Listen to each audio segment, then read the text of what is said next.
అన్న ఇప్పుడు government ladies అందరికీ ఫ్రీ ట్రావెలింగ్ ఇచ్చేసింది గవర్నమెంట్ కాంగ్రెస్ వచ్చాక. మరి ఆటోలో ఎట్లాంటి ఇబ్బందులు ఫేస్ చేస్తున్నారు మీరు అందరూ? మాకు బీఆర్ఎస్ పార్టీ ఉన్నప్పుడు 10 ఏళ్ళ సంది మా ఆటోలకు ఎలాంటి ఇబ్బందులు లేవు.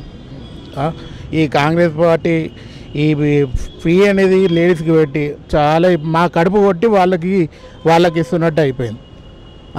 ఒక ఆటోలే కాదు, చాలా వరకు క్యాబులు ప్రతి ఒక్కటి మాకు చాలా ఇబ్బంది ఉందన్న. రోజుకి 200-300 చేయడం కష్టమైపోయింది. మరి ఇట్లాంటిది మరి ఆటోలను మమ్మల్ని గుర్తిస్తాడా ఈ రేవంత్ రెడ్డి? ముందు ఎంత చేశారన్న ఒక రోజుకి? చేస్తుంటే మన 800, 700-800, పెట్రోల్ కానీ డీజిల్ కానీ 250 రూపాయలు పెట్రోల్ పోయేది. 500, 600 మిగిలేదు మాకు. అట్లాంటిది ఇప్పుడు 200-300 మిగిలడం కష్టమైపోయింది. రోజు మాకు ఈ రోజు 200-300 మిగిలితే కూడా మాకు ఖర్చులకే సరిపోతుంది ఇంట్లో. మీ సొంత ఆటోనా?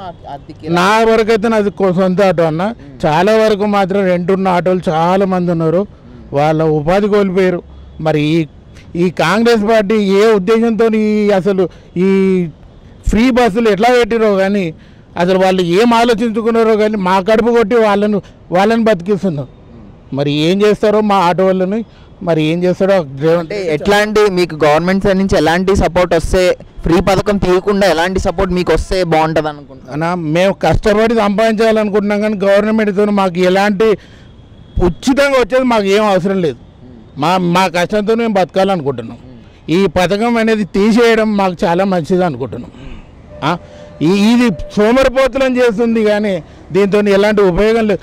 బస్ స్టాప్లో లేడీస్ కూర్చోమంటే కూడా మీ ఆటోలు రామని అంటున్నారు మా దగ్గర. ఒకప్పుడు మా ఆటోలో బాబు వస్తావా అనేవాళ్ళు, ఇప్పుడు వస్తావా అని అడగడం కాదు, మేము పిలిస్తే కూడా మమ్మల్ని వాళ్ళు బెదిరిస్తున్నారు, రామయ్య మీ ఆటోలో అని చెప్పాను. మరి వాళ్ళకి ఏ ఉద్దేశం, మరి రేవంత్ రెడ్డి ఏ ఉద్దేశంతో ఈ ఆఫర్ ఇచ్చిండు వాళ్ళకి లేడీస్కి అని, మరి మా కడుపులు కొడుతున్నాడు, వాళ్ళకి ఇది చేస్తున్నాడు. మరి మా జీవనాధారం మరి మమ్మల్ని ఏం చేయమంటాడు? ఆటో డ్రైవర్ని ఏమన్నా దొంగల్ని కమ్మంటాడా లేకపోతే తీవ్రవాదుల్ని కమ్మంటాడా? ఆ రేవంత్ రెడ్డిని నేను ప్రశ్నిస్తున్నాను. అంటే ఎలాంటి చర్యలు తీసుకోబోతున్నారన్న ఇది ఎలాగే కొనసాగుతాయి? ఇది ఇలాగే అయిందంటే మాత్రం మా ఆటో హైదరాబాదు కాదు తెలంగాణ మొత్తంలో మేము నిరసన తెలుపుతాం. కాంగ్రెస్ పార్టీని ఈసారి గెలిచాడేమో కానీ మళ్ళీసారి గెలవకుండా మా ఆటో డ్రైవర్స్ అంతా ఏకమై మేము పోరాడుతాం. అంటే ఏమన్నా బంద్లు కానీ స్ట్రైకులు కానీ చేస్తామన్నా. మాకు ఇంకా తీవ్రంగా ఇప్పటికైతే ఇప్పుడు వారం 10 రోజులే అవుతుంది కాబట్టి మేము ఇంకా అంత ఇబ్బందులు పడట్లేదు. ఎందుకంటే మాది సొంత ఆటో, నాది మాత్రం నాకు వరకు మాత్రం నేను చెప్తున్నాను, ఉన్నవాళ్ళు చాలా ఇబ్బందులు పడుతున్నారు. రోజు తిండికి లేకుండా వాళ్ళు చాలా బాధలు పడుతున్నారు. కిరాయి ఆటో ఎవరికి ఉందండి ఇక్కడ? కిరాయి ఆటో 10 మంది దాకా ఉండవచ్చు అంతే. సొంత ఆటోలు అందరు కిరాయి ఆటోలు ఉన్నాయి. ఎట్లా కిరాయి అంటే రోజుకి ఎంత పడుతుంది? రోజు 400 అండి. రోజు 400 కిరాయి ఆటోకి, రోజు 400 కిరాయి. బండ్ల డీజిల్ 400 పోసుకోవాలి, వాళ్ళకి 200 కూడా మిగులుతలేవు. ఇంట్లో వాళ్ళ పూట గడవడానికి కూడా పరిస్థితి బాగా ఘోరంగా ఉంది. అంటే మీకు ఆటో నడిచినా నడవకపోయినా రోజు పక్క వాళ్ళ కిరాయి ఖచ్చితంగా 400 కట్టాలండి. వాళ్ళు టైం అంటే వాళ్ళు కూడా మాకు ఇప్పుడు 10 రోజుల వరకు చూస్తాం అన్నట్టుగా చూస్తున్నారు. వాళ్ళు కూడా తర్వాత ఆటోలు లాగేసుకుంటారు. వాళ్ళకి కిరాయి రానప్పుడు వాళ్ళు మా దగ్గర పెట్టి వెళ్ళినాము, వీళ్ళ దగ్గర పెట్టి వెళ్ళినాము, నడిపే వాళ్ళ దగ్గర పెడితే వాళ్ళకి ఏం లాభం ఉండదు కాబట్టి ఆటోలు లాగేసుకుంటారు. ఇంకో 10-15 రోజులు చూసి లాగేసుకుంటారు. ఇక మరి వీడు దొంగ అవుతాడా, ఆటోడు దొంగ అవుతాడా, మరి వాడు తీవ్రవాది అవుతాడో మరి రేవంత్ రెడ్డి చెప్పగల. మా మెసేజ్ అనేది రేవంత్ రెడ్డికి వెళ్ళాలని మేము అనుకుంటున్నాం. సార్ రేవంత్ రెడ్డి గారు, ఇకనైనా జర మా ఆటో డ్రైవర్లని ఒక కన్నుతో చూడండి మమ్మల్ని. మా ఫ్రీ సర్వీస్ మాత్రం ఈ ఉచిత పథకం తీసేయండి సార్. ఉచితంగా ఆటో డ్రైవర్లని బస్సులో ఎక్కే వాళ్ళకి పాస్లు ఇవ్వండి, కాకపోతే స్టూడెంట్ పాస్లు ఇవ్వండి, లేకపోతే రూట్ పాస్లు ఇవ్వండి. దాంతో మాకు ఎలాంటి ఇబ్బంది లేదు. కానీ వాళ్ళకి పని చేసుకో 1,00,000 రూపాయలు జీతాలు చేసే వాళ్ళు ఫ్రీ బస్ కోసం వెయిట్ చేస్తున్నారండి. కాలేజీ పిల్లలకు, చదువుకున్న పిల్లలకు ఫ్రీ బస్ ఇవ్వండి. వాళ్ళ మహిళలందరికీ ఇవ్వడం అవసరం లేదండి. దానివల్ల చాలా మేము కోల్పోతున్నాము. ఊరు నుంచి వచ్చి ఎంతో కష్టపడి ఇక్కడ బండి నడుపుకుందాం అనుకుంటే మా జీవనాధారాన్ని మొత్తం ఏం లేకుండా చేసిండు. ఏ ఊరు నుంచి వచ్చారండి మీరు? మాది యాదగిరి గుట్ట ఆలేరు.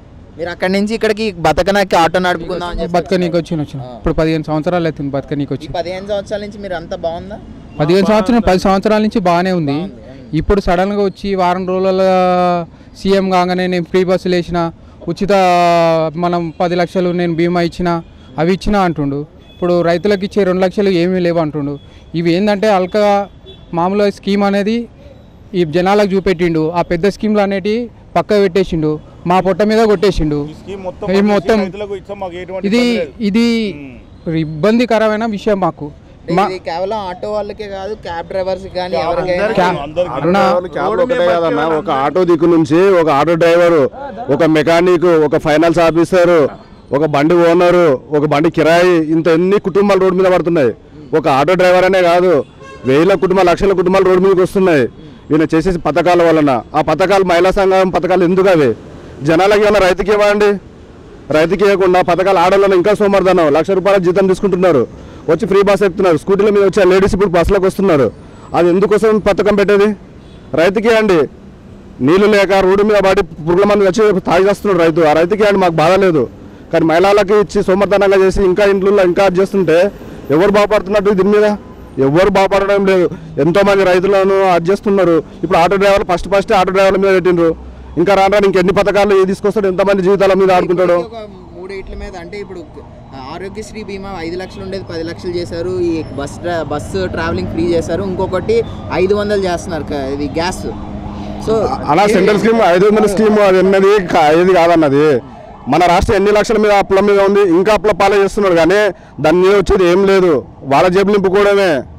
దాంతో వచ్చే రైతుకు కానీ జనాలకు కానీ స్టూడెంట్స్ కానీ ఎవరికి వచ్చేది ఏం లేదు. సెంట్రల్ స్కీమ్లు అవి ఈయన ఇచ్చేది ఏమి, ఈయన జేబు నుంచి ఇస్తున్నాం, మన కడుపు కొట్టి మన జేబు మనకి తిరిగిస్తున్నాడు. అది మేయిస్తున్నాం మా పాటిస్తున్నాను. ఏం పాటిస్తుంది అది? జనాలు ఇంకా ఇంత సోమర్థనం చేసుకుంటా.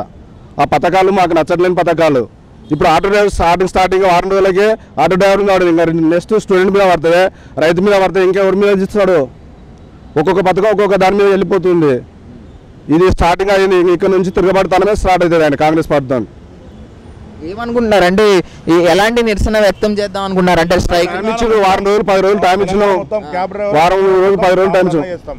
తెలంగాణ మొత్తం ఆటో డ్రైవర్లు క్యాబ్ డ్రైవర్లు అందరం కలిసి ప్రగతి భవన్ కాడికి వెళ్ళాల్సి వస్తుంది అందరం కలిసి. అంటే ఆటో డ్రైవర్లు ఒక్కరే రానండి, ఫ్యామిలీలతో సహా వచ్చి ప్రగతి భవన్ ముట్టడిస్తాం. ఎందుకంటే ఇది మా ఒక్కరి కడుపు కాదు కదా, ఇంట్లో ఉన్న వాళ్ళు ప్రతి ఒక్కరు వాళ్ళ మేము సంపాదిస్తేనే వాళ్ళు తినేది. ఇప్పుడు వాళ్ళు కూడా ఇప్పుడు మా కడుపు కొట్టినాక వాళ్ళు ఎందుకు రారండి? వాళ్ళు కూడా మా ఫ్యామిలీలు కూడా వచ్చి రోడ్డు పైన ప్రగతి భవన్ దగ్గరకు వచ్చి నిరసన తెలుపుతాం.